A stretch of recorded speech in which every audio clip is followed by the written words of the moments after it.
देशभरि एउटै छुट्टै उत्साह र कौतूहलता छाएको छ।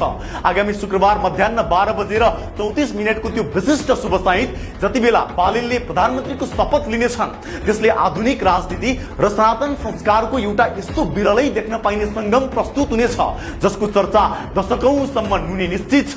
शीतल निवासको प्राङ्गणमा हुने यस भव्य समारोहलाई केवल राजकीय औपचारिकतामा मात्र सीमित राखिने छैन। बालेन निकट स्रोतका अनुसार यो समारोहलाई पूर्ण रूपमा वैदिक र बौद्धिक विधिद्वारा आध्यात्मिक बनाउने तयारी गरिएको छ।